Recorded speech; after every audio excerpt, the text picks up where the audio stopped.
आज उमरकोट पौर परिषद में अतिरिक्त जिलापाल मिलित जनशुणाणी चलता बेले मद बिक्री को विरोध कर चंदहांडी नारी महासंघर 50 रु ऊर्ध्व महिला एक दाबीपत्र जिलापाल और जिला अबकारी अधिकारी उद्देश्य देते। अभियोग अनुଯାୟୀ चंदाहांडी परी एक आदिवासी अध्युषित अंचल दिनकू दिन मदुआ संख्या वृद्धि पाइबा और गाँ गाँव मद कारोबार हेतु अशांतिर वातावरण रोचे, जोंथिपाई घरे घरे प्रतिदिन झगड़ा मारपीट महिला मानक प्रति घरोई हिंसा बढ़ुची बोली चंदाहांडी नारी शक्ति अभियोग आनिছে। कुली मजूरी करी चलुथिबा परिवार मद पाई सर्वनाश हेउचे। गाँ गाँव बिहारी देशी भाटी और विदेशी मद पाई अकारणे हस खुशीर परिवार उजुड़ी जाउचे। बहु परिवार बाप छेउंड हेउचे, जोंथिपाई सरकार को मद दुकान वृद्धि दायी बोली अभियोग करिसेंते।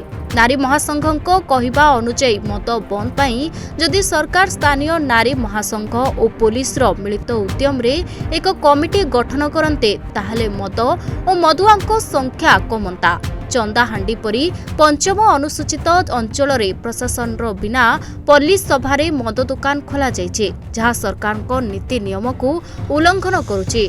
आगामी 15 दिन रे जदि समस्यार समाधान न हुए नारी संघ निजे आईन को हाथ को नहीं मद दुकान बंद करिबो बोली नारी संघर कर्मकर्ता माने कहिसंते। नारी संघर दाबीपत्र विषय अवगत हुई अतिरिक्त जिलापाल विश्वजित बर्मन और उमरकोट अबकारी अधिकारी रंजुलता बारिक दाबीपत्र ग्रहण करथिले। ए समस्या संपर्क में जिला अबकारी विभाग को जणाइबा सह दाबीपत्र उपरे आलोचना पाई कहिथिले।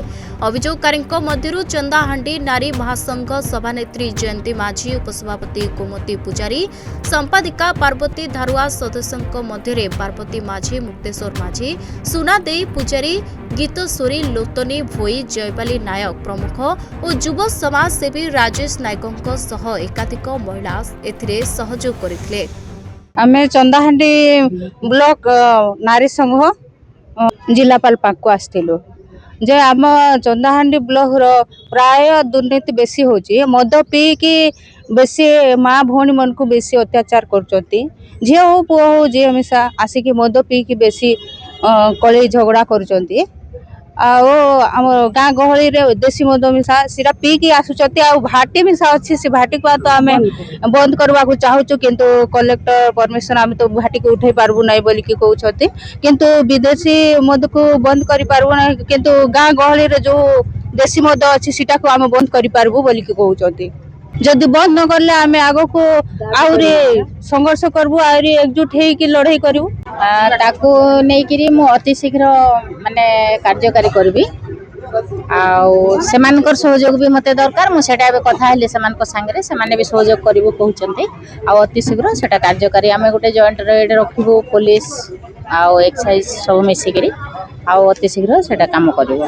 चंदाहांडी ब्लॉक रो आछंती सब लेडीज माने महिला माने, तो सेमाने दाबी पत्र देइचंती जे मद बंद करा जाऊ बोली किना। देखो आमे तो हमर काम करूचु, कोर्ट फॉरवर्ड भी करूचु, केस भी करूचु। से माने बंद न करिवार कारण मेन होची जे माने पीवा लोक बेसी अछंती। सेथे आमे जति काम करिवा कथा बहुत काम करूचु। भंगा भंगी भी सब करूचु। आईडी लिकर जो तयारी होची सेटा भी आमे भांगुचु, पहाड़ एरिया जाई किना भी आमे से काम करूचु। बाकी से माने होए तो आगुरु बहुत होथुला, एबे बहुत कमी जाईचे।